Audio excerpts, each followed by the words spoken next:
I'm your mother." The old woman's voice cracked through the room like thunder. For a heartbeat, everything stopped. The hum of the air conditioner, the chatter of the crowd, even the accusing whispers. Aisha froze where she stood, the stolen payroll envelope still lying on the conference table. Around her, the employees of Golden Harvest Foods exchanged stunned glances. Mr. Roland Obasi, tall, sharp-eyed, the kind of man whose silence could freeze a room, stared at the trembling woman before him. What did you say?" he asked, his voice low but shaking. Mama Ebeli lifted her head, her wrinkled face calm but burning with something deeper than pain. Truth. "I said I am your mother, Roland, and this young woman you condemned." Her eyes turned to Aisha. "She has been feeding me for weeks with her last meal." A collective gasp rippled through the crowd. Vanita, who had been smirking seconds ago, suddenly lost her grin. The HR manager shifted uncomfortably. Aisha felt her throat tighten. The words barely made sense. The woman she'd met by the roadside, who wore torn wrappers and smiled through missing teeth. His mother? The silence stretched, heavy as thunderclouds. Then came Roland's voice again, quieter, colder. "Security, please escort." "Don't you dare," Mama Ebeli said, her voice suddenly steady, her frail hand slamming against the table. "You've punished an innocent girl because your heart has been poisoned by pride." The murmurs grew louder now. The room felt smaller, hotter. And as Roland's mask of authority cracked for the first time, Aisha's mind flashed back to where this all began. 3 months earlier, the streets of Riverside were still soaked from last night's rain when Aisha rushed out of her one-room apartment, clutching her worn handbag and a half-eaten piece of bread. Her little brother, Tunde, ran after her barefoot, holding a tin lunchbox. "Sis, you forgot your lunch." She smiled, breathless. "Keep it, Tunde. I'll be fine." "You'll go hungry again," he said softly. "I'll manage," she lied, tucking his shirt in. "Now hurry, or you'll be late for school." She watched him run off, his laughter fading into the morning traffic. Her heart tightened, but she forced herself forward. Another day meant another chance to prove she was worth more than the pity people threw her way.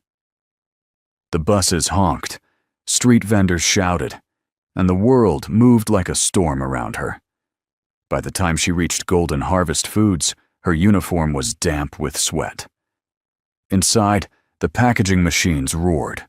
Boxes, labels, and flour dust filled the air. Aisha tied her hair up and took her place at the conveyor belt beside Vanita, who eyed her with a mocking smile. "Running late again, Mother Teresa?" Vanita sneered. Aisha ignored her, focusing on sealing packets. "Or maybe you were out saving the world, feeding stray dogs?" Another worker, Ruth, chimed in, earning a chorus of snickers. Aisha bit her lip. "At least I'm not feeding gossip." That shut them up for a moment. But Vanita wasn't done. "Keep that mouth, girl. You don't belong here for long. The boss hates sloppy saints."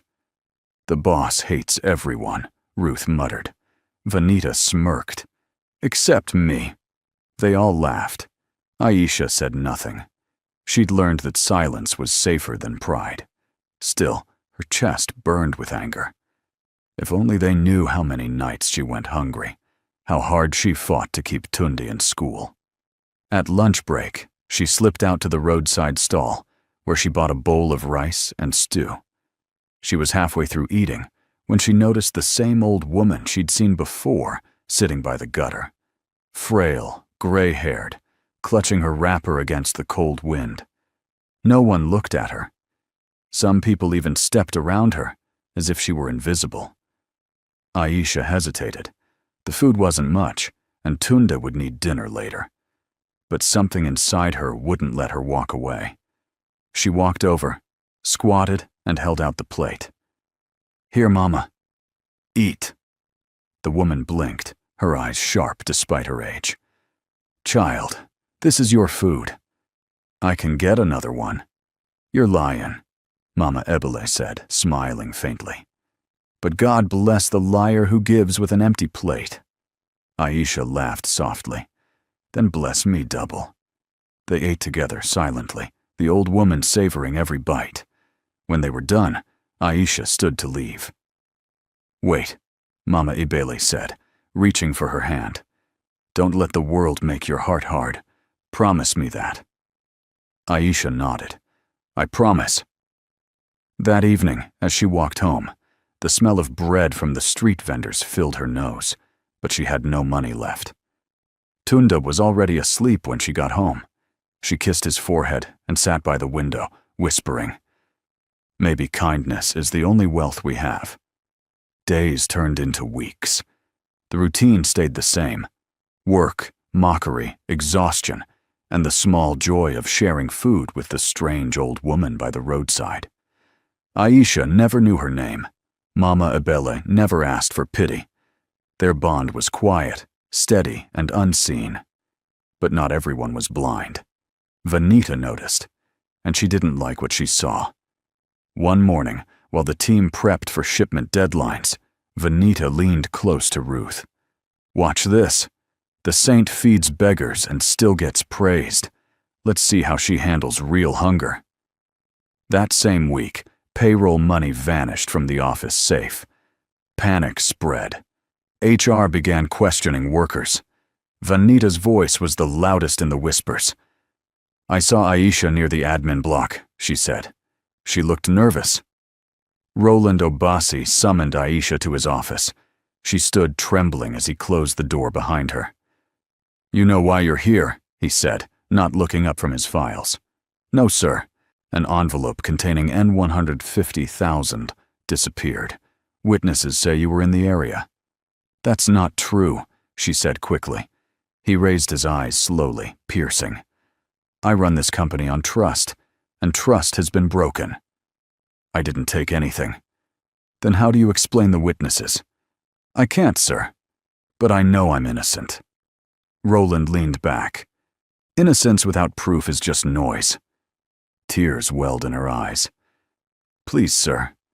I work hard every day. I barely eat. Enough. His voice sliced through her words. You're suspended until investigation is complete. Her legs gave way beneath her. Sir, please! Security will see you out.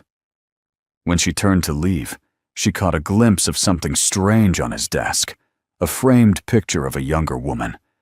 For a second, she thought she saw a shadow of Mama Ebele's face in it, but she dismissed the thought. The walk of shame through the factory floor was endless. Everyone stared. Vanita crossed her arms, pretending sympathy. I warned you, she whispered as Aisha passed. Outside, Aisha broke down, sobbing into her hands. She had no words left, no strength.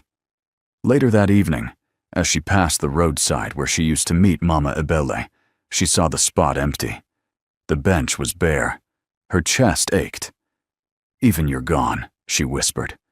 She turned to leave, but a faint voice called behind her. Child. She turned.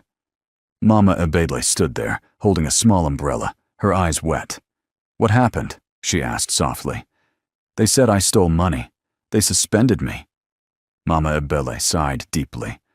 The truth sleeps for a while, but it doesn't die. I don't know what to do anymore, Mama. Then do what you always do. Keep walking. Aisha looked away, tears glistening. What if the world keeps breaking me? Then you remind it that you can't be broken. The old woman's words stayed with her that night, echoing like a heartbeat.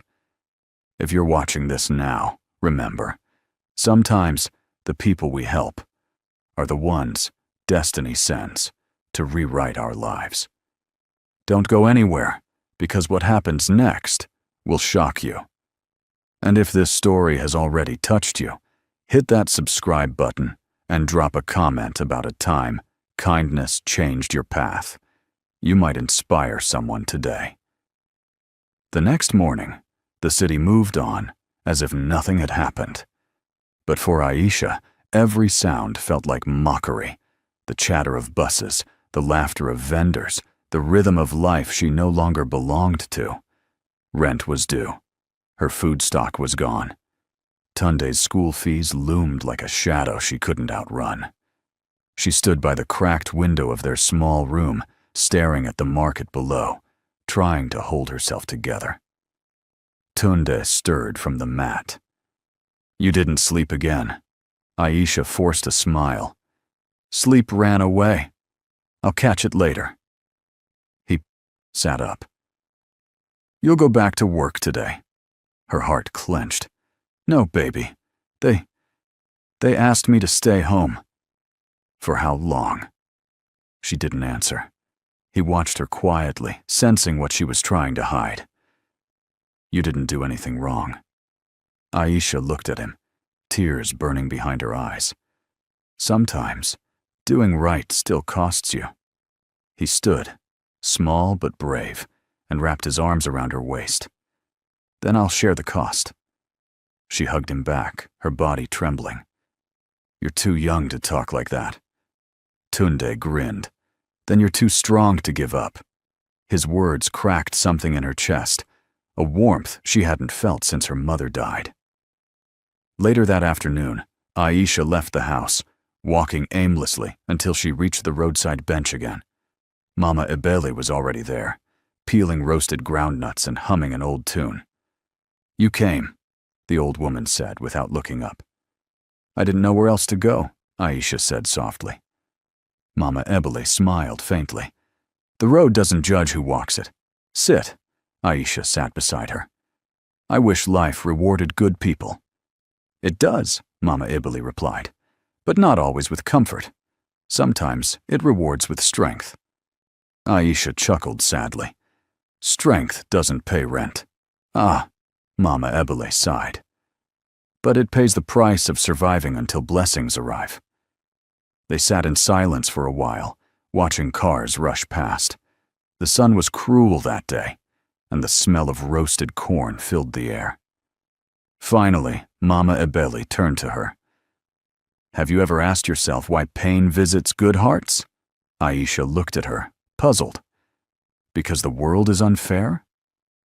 "Because God tests the soil before planting great seeds," Mama Ebele said, her tone deepening. "The fruit that grows from that soil will feed others one day. You'll see." Aisha didn't reply, but she felt something stir in her chest, a faint hope that refused to die. Meanwhile, at Golden Harvest Foods, tension buzzed like a hidden wire. Vanita strutted through the corridor with a confidence that made everyone uneasy. The news of Aisha's suspension had spread like wildfire. "She won't come back," Ruth whispered as they packed cartons. Vanita smirked. "Good. Now the floor is quiet without her holy act." "But the boss doesn't look happy." Vanita shrugged. "He's never happy. Maybe he'll promote someone loyal, someone like me." At that, Ruth laughed softly. "You mean someone dangerous." Vanita winked. "Danger keeps people in line." Upstairs, Roland sat in his office, staring at the framed photo on his desk again. The picture of a younger woman with a smile too much like the one that haunted his dreams. He pressed his fingers against his temple. His secretary had just informed him that the company's accountant found inconsistencies in the cash register that predated Aisha's alleged theft. But instead of relief, Roland felt irritation. "So what are you saying?" he asked. The accountant hesitated. "Sir, it's possible the missing money wasn't a single incident. We might be dealing with internal leakage." Roland frowned. "Check again. I want names, not theories." When the accountant left, Roland leaned back, his jaw tight. For a moment, his eyes drifted toward the window overlooking the factory yard. He could almost hear the chatter of the workers below, the clang of machines, and faintly, the echo of Aisha's trembling voice. "I didn't take anything." He clenched his fist. "Why am I even thinking about her?" he muttered. But the thought wouldn't leave. 2 days later, Aisha tried to find work at a local bakery. The manager looked at her resume, then frowned. "You worked at Golden Harvest Foods?" "Yes, sir." "I heard what happened there." Her heart dropped. "Sir, I swear I'm innocent," he cut her off. "I'm not saying you're guilty, but I can't have that kind of rumor around here. We'll call you if something opens up." She walked out, shoulders heavy. No one wanted to hire the girl accused of theft. That evening, she found Tunda sitting outside their apartment, staring at a cracked shoe. "Why aren't you inside?" she asked. "The landlord came again." Aisha's stomach sank. "What did he say?" Tunde looked away. "He said next week, or he'll throw our things out." She crouched, holding his face. "Don't worry. We'll find a way." "How, sis?" She smiled faintly. "Miracles are allergic to hopeless people." He laughed despite himself. Later that night, when Tunda was asleep, Aisha knelt by the window, whispering a quiet prayer into the darkness. "God, if kindness truly comes back, please let it come now." At the same time, Mama Ebele sat in her small rented room, a place no one would imagine belonged to the mother of a wealthy man. On the table lay an old photograph of her and a much younger Roland, smiling before the distance, and money had built walls between them. She touched the frame and whispered, "My son, I've watched you turn stone into bread, and your heart into stone. It's time the bread feeds the right soul." She picked up her walking stick and left. The next morning, Roland arrived at the office earlier than usual. The factory smelled of yeast and noise. As he walked in, he overheard Vanita talking loudly to Ruth near the lockers. "I told you, that girl won't show her face again," Vanita was saying. "She'll crawl back to her slum. People like her always do." Roland stopped at the corner, unseen, and listened. Ruth lowered her voice. "But what if the investigation clears her?" Vanita snorted. "Please, I made sure the story sticks. Do you think the boss will listen to a girl who smells like poverty? She's finished." Roland's eyes narrowed. "Made sure the story sticks." He stepped around the corner. "Vanita." She jumped, nearly dropping her bag. "Sir, good morning." "Your gossip seems more detailed than the official report," he said coldly. Her smile faltered. I was just saying." "Enough." He gestured toward his office. "See me in 10 minutes." When she left, Ruth whispered under her breath, "You're finished." Hours later, Roland sat behind his desk, staring at Vanita. She twisted her fingers nervously. "I'm giving you a chance," he said quietly. "If you know something about the theft, now's the time to speak." "I don't, sir. I swear." He leaned forward. "Then explain why the accounts show irregular withdrawals traced to your department, weeks before Aisha was accused." Her face went pale. "That's not possible." "It's not only possible," he cut in. "It's provable." Silence filled the room. Roland tapped the table. "Tell me the truth, Vanita, or when this goes public, you'll wish you did." Her lips trembled. "It wasn't me alone. Ruth helped, but it wasn't meant to go this far. We just... Enough." His tone was final. He stood up, anger burning in his eyes. "Do you realize you ruined someone's life because of your petty jealousy?" Vanita's voice broke. "Sir, I'm sorry." "Save it. You'll explain the rest to HR." He picked up the phone. "Send the HR manager to my office now." As he waited, he stared at the door, remembering the way Aisha's voice had cracked when she said, "I barely eat. I didn't take anything." For the first time, guilt stabbed at him. That evening, Aisha was washing clothes outside when she heard footsteps behind her. She turned and froze. Roland Obasi stood there, dressed in a simple shirt, no security, no pride in his face, just weariness. "Sir," she whispered. "I needed to see you." Her hands trembled. "Why?" To fire me properly. No, he took a deep breath. To say I was wrong. She blinked, not sure she'd heard right. What? The real culprits confessed. You were innocent all along. Her eyes filled instantly. She looked down, her voice shaking. I told you the truth, sir. I know. And I didn't listen. I'm sorry. The words hung between them like something sacred and strange. Aisha wiped her eyes. You didn't believe me because I'm poor. Roland said nothing. He couldn't deny it. I've been hungry, humiliated. But I didn't steal. Not because I'm perfect, but because I still have fear of God. He nodded slowly. You've taught me more than I deserve to learn. Silence stretched again, broken only by the distant honking of a taxi. Finally, he said, Come back to work, tomorrow, with full pay. And a promotion? Aisha stared, speechless. Sir, I don't need pity. It's not pity, he said softly. It's recognition. For the first time since her suspension, she smiled, a small, trembling smile. Thank you, sir. Roland nodded and turned to leave. But just before he reached the gate, Mama Ebele appeared at the corner, walking slowly with her stick. Their eyes met, his face drained of color. Mother? She smiled faintly. You finally used your eyes to see. Aisha looked between them, confused, as the world shifted again beneath her feet.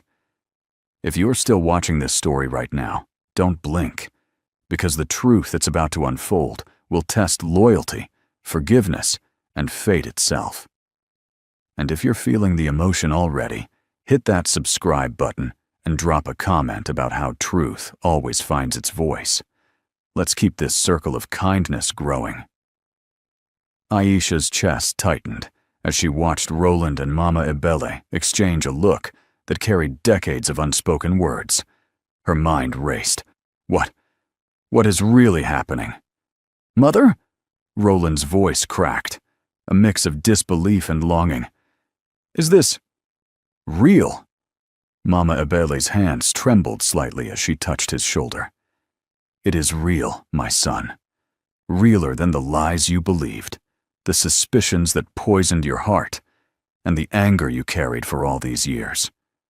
Aisha stepped back instinctively. Her eyes darted between them. I don't understand. You've been kind to me, Mama Ebele said, her gaze softening as it shifted to Aisha. Even when you didn't know who I was, you fed me, cared for me, treated me with dignity when the world ignored me. And yet, you were punished for crimes you didn't commit. Tears welled up in Aisha's eyes. I just wanted to help. I didn't know who you were. Roland's fists clenched. I condemned you without listening. I failed. Aisha's heart thumped in her chest. She wanted to turn away, to run from the intensity of their exchange, but something anchored her. It was Mama Ebele's calm gaze, the silent assertion that the truth had arrived.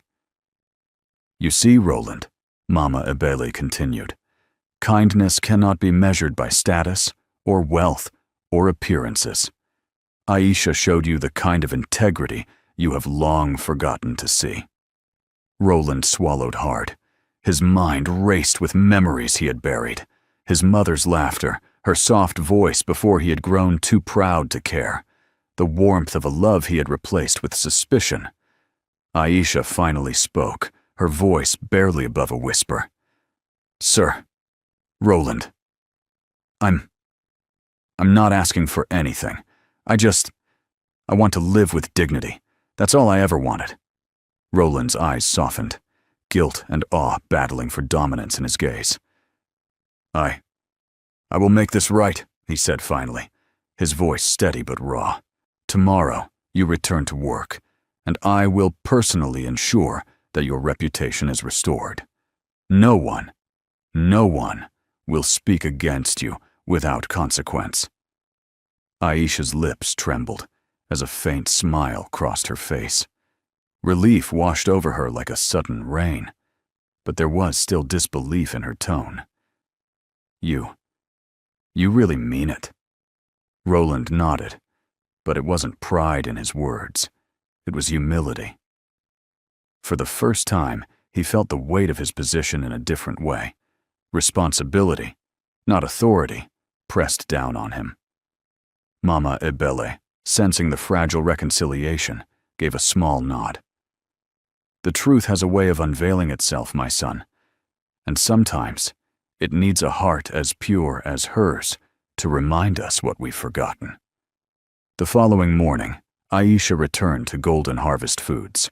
The corridors were quieter than usual, whispers trailing behind her like invisible shadows.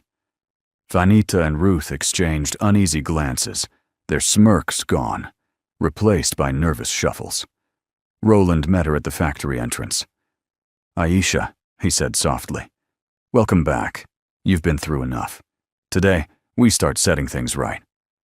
Aisha nodded, holding back tears. "Thank you. Truly." As she stepped inside, the workers fell silent. Whispers circulated. "She's back. She's innocent." Vanita's face flushed. She opened her mouth as if to speak, but Roland's stern gaze silenced her instantly. Later, in the HR office, Vanita, Ruth, and a few other conspirators were called in one by one. The truth was laid bare. Their jealousy, their attempts to frame Aisha, and the evidence tracing their actions in the payroll records. "You will all face the consequences of your actions," Roland said, his voice firm, the authority no longer cold but just. "And let this be a lesson. Malice disguised as cleverness only destroys those who wield it." Vanita's eyes darted toward Aisha, a mixture of fear, shame, and disbelief. Aisha met her gaze calmly. No words, no vengeance, just quiet dignity. That evening, as Aisha walked home, Tunda ran ahead to greet her. "You won! They said you're innocent!" Aisha knelt, scooping him into her arms. "Not I alone, baby, but we're safe now." He hugged her tightly. "I knew you didn't do it." They laughed, the sound echoing against the narrow walls of their neighborhood. Aisha realized then that resilience, patience, and kindness had carried her through the darkest hours. Meanwhile, Mama Ebele returned to her modest room, satisfied that justice had been served. She picked up the small, worn plate she had used weeks ago to eat the meal Aisha had offered. The memory brought a faint smile to her lips. Her mind drifted to Roland. He would never forget this lesson. Not the lesson of integrity, but the lesson of humility and the power of a good heart. The following week, Roland called a company-wide town hall. The hall was packed. Employees whispered nervously as he stepped to the podium. "I have gathered you here," he began, "to address recent events and to reaffirm the values of our company." He paused, scanning the room. His gaze rested on Aisha. Truth, kindness, and integrity are not just words. They are actions. Today, we correct a wrong that should never have happened. Aisha has been cleared of all accusations, and the individuals responsible for deceit have been disciplined. The room erupted in murmurs. Aisha's hands trembled as the weight of vindication settled on her shoulders. Then Roland's voice softened. "And there is one more truth to reveal." He motioned to the back. Mama Ebele stepped forward, leaning on her stick, her eyes steady and proud. The hall went silent. All attention fell on the old woman. "I am Roland Abasi's mother," she said clearly. Gasps filled the air.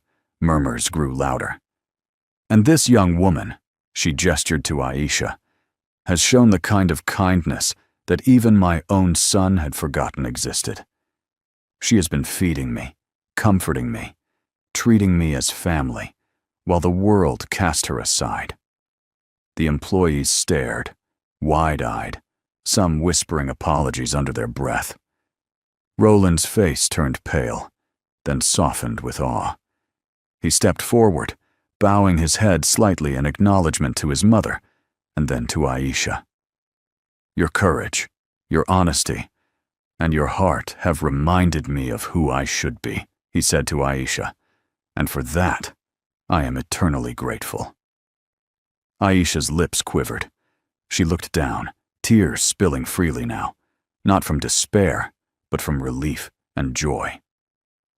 Later, as the sun dipped low over Riverside, Aisha and Roland walked together, their steps synchronized, quiet but significant. Tunde ran ahead, laughing, the weight of the past weeks fading from his small shoulders. Aisha glanced at Roland. "It still feels like a dream," she whispered. He smiled softly. "It feels real because it's built on truth, and truth, once revealed, changes everything." She nodded, thinking of Mama Ebele, the meals shared, the lessons in quiet kindness. A single act, a simple gesture, had rippled through lives and changed the course of many hearts.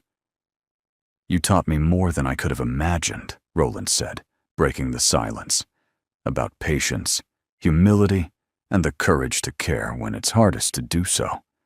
Aisha laughed softly. "And you've learned to listen. Sometimes that's all people need." They walked on, the market noises fading behind them. The world hadn't changed, but they had. If this story has moved you so far, don't forget to hit that subscribe button and share a comment about someone who taught you the power of kindness. Because like Aisha, we all have the power to change lives quietly, one good deed at a time. The following morning, Riverside was bathed in a soft golden light, as if the city itself had decided to celebrate. Aisha woke to the distant laughter of street vendors and the shouts of children heading to school. Tunde was already up, tying his shoelaces with a grin that lit up the cramped room. "Good morning, hero," he said, beaming at her. Aisha chuckled, ruffling his hair. "Morning, little fighter. Ready for school?" Tunde nodded vigorously. "Yes.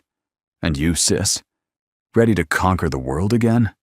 She smiled, the first real one in weeks.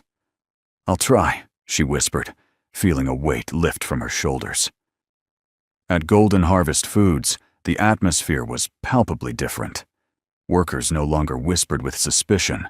They watched with awe, some even approaching cautiously to apologize or offer a shy smile. The machinery hummed, but the tension had shifted. Roland met Aisha at the entrance, holding a folder in one hand, his expression both professional and tender. "Aisha," he said softly, "I've arranged your schedule to help you ease back in. Your colleagues will cooperate now. I've personally ensured it." Aisha blinked, taken aback. You really mean that?" He nodded. "I've learned the hard way what injustice feels like. No one should endure that because of someone else's envy." She swallowed, emotions tightening her throat. "Thank you, sir. I mean it." Roland's eyes lingered on her for a moment, a silent acknowledgement passing between them that words could not hold. Later that afternoon, Roland's office door opened, revealing Mama Ebele. Her frail figure moved slowly, but her presence carried authority that silenced the room instantly. "Mother," Roland said, rising to meet her, his voice unsteady but warm. She smiled faintly. "My son, it's time we heal what's broken." The reunion was quiet at first. Words stumbled over memories and regrets. But gradually, Roland's shoulders relaxed, and the tension in his jaw eased. I'm sorry," he whispered, "for everything I thought, everything I said." Her hands cupped his face gently. "You were a boy learning to survive. You turned survival into walls. But you're ready to let them down now." Aisha watched from the doorway, her heart swelling with something she couldn't name, relief, joy, and a curious flutter of hope. Back on the factory floor, Aisha faced Vanita and Ruth. Their eyes avoided hers, but she sensed their fear. She didn't speak, didn't need to. Her dignity, coupled with Roland's presence, spoke louder than any words could. Later, a co-worker approached timidly. "Aisha, I just wanted to say, I'm sorry for believing the rumors." She nodded, offering a small smile. "Thank you. That means more than you know." Other workers followed, timid apologies, hesitant smiles, and quiet acknowledgments. By evening, Aisha had become a subtle symbol of resilience, the embodiment of patience, humility, and unwavering integrity. As the week progressed, the city noticed the changes too. Street vendors who once ignored her waved. Tunde's classmates asked about his brave sister. Even Mama Ebele noticed a certain lightness in her steps when she visited, guiding Roland and Aisha in quiet discussions about company reforms and community projects. One evening, as Aisha walked home, she turned a corner and found Roland waiting. "You don't need to wait for me," she said softly. "I wanted to," he replied, his voice low. I want to understand your world, not just the one inside the factory." Aisha stopped. The sun dipped behind the skyline, painting everything in shades of gold and orange. "It's not much," she said, glancing at her humble neighborhood. "It's real," he said, stepping closer. "And real is something I've long forgotten to appreciate." Her heart skipped. You mean that?" He nodded. Every word. For a moment, silence held them, a quiet pause filled with unspoken possibilities. The next day, Mama Ebele invited Aisha and Roland to her modest home. The air smelled of roasted peanuts and herbal tea, a stark contrast to the sterility of the office. "Sit, both of you," she said, gesturing to the worn chairs. "It's time we talk not just as family, but as people who have learned from mistakes." Roland sank into a chair, his eyes on his mother. "I've carried guilt too long," he admitted. "Not just about the factory, but about us, about everything I thought I knew." Mama Ebele reached for his hand. "Guilt is a teacher, not a jailer. And today, we step into freedom." Aisha felt a lump in her throat. She had been a spectator and a participant in a story that transcended work and family, a story about compassion, redemption, and trust. Weeks passed. Golden Harvest Foods began to thrive in a new rhythm. Roland restructured the leadership team, emphasizing fairness and integrity. Aisha's efforts, once overlooked, were now acknowledged publicly. She trained new employees, shared her knowledge freely, and became a mentor in her own right. Vanita and Ruth, suspended and warned, were forced to witness the change they had tried to suppress. Their bitterness faded into muted resentment, but even that seemed smaller against the vastness of Aisha's quiet victory. One late afternoon, Aisha and Roland walked along the riverside. The air was cool, the sun low, casting long shadows over the water. "You've changed more than I expected," Aisha said softly, glancing at him. "And I think I've changed too." Roland looked at her, eyes deep and steady. "You taught me that patience and kindness have power. I never thought I'd meet someone like you." Aisha's lips curved into a smile. "And yet, here we are." He took a careful step closer. "And yet, I want to be part of your life now, if you'll let me." Her heart raced. I think I'd like that," she whispered. Tunda, running ahead to splash in a puddle, shouted, "Sis! Roland! Don't fall in the water!" They both laughed, the sound echoing across the riverbank. Mama Ebele watched from a distance, a soft smile on her face. Her heart, once heavy with worry and estrangement, now felt light. "This is how it should be," she whispered, kindness and truth reunited. As the sun set, painting the sky with streaks of crimson and gold, Aisha, Roland, and Tunda walked home together. The city buzzed around them, life continuing. but they moved with a newfound rhythm, one defined not by fear or suspicion, but by trust, love, and shared integrity.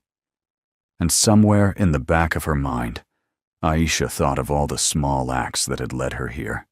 The meal shared on a rainy day, the whispered advice of an old woman, the choice to remain kind when the world had turned cruel. Everything had led to this, a triumph not of wealth, power, or status, but of the human heart. If this story has touched you, remember to subscribe, like, and comment below. Share a moment when kindness or truth changed your life. You never know whose path it might illuminate. Weeks turned into months, and the rhythm of Riverside settled into a quiet harmony. Golden Harvest Foods buzzed with renewed energy, a reflection of the changes Roland had initiated. Employees worked with dedication, no longer burdened by fear or whispered rumors. Aisha had become a beacon, not only for her own strength, but for the example she set through humility and resilience. One bright Saturday morning, Mama Ebele invited Aisha and Roland to her modest home once again. The table was laden with simple, comforting foods: roasted plantains, steaming yam porridge, and a pot of herbal tea that filled the room with a warm, earthy scent. Tunde darted around, unable to contain his excitement, while Mama Ebele's eyes crinkled in delight at his antics.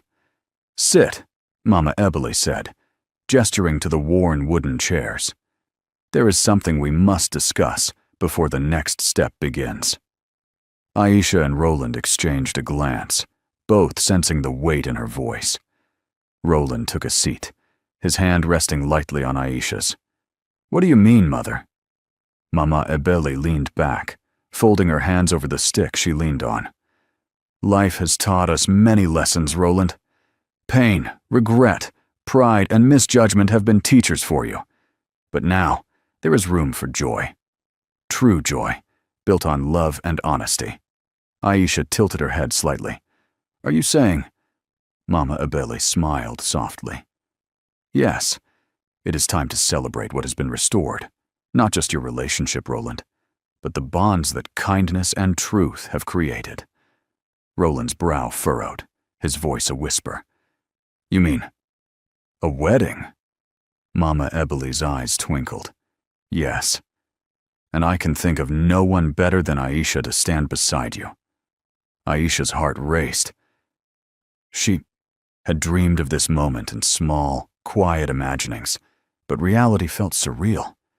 She looked at Roland, whose gaze held a mixture of hope, nervousness, and unwavering sincerity. I would be honored," she whispered. The weeks that followed were a whirlwind of quiet preparations. Aisha and Roland insisted on a simple ceremony, reflecting the sincerity of their journey. Invitations went out to family, close friends, and the community members who had witnessed the trials, the kindness, and the eventual triumph. Mama Ebele worked tirelessly, her frail hands deftly arranging flowers and decorations with a warmth that made the house feel alive. Tunde was ecstatic, skipping around in his small suit, insisting on carrying a tiny bouquet of daisies. "This is the happiest day ever," he exclaimed repeatedly, making everyone laugh. Finally, the day arrived.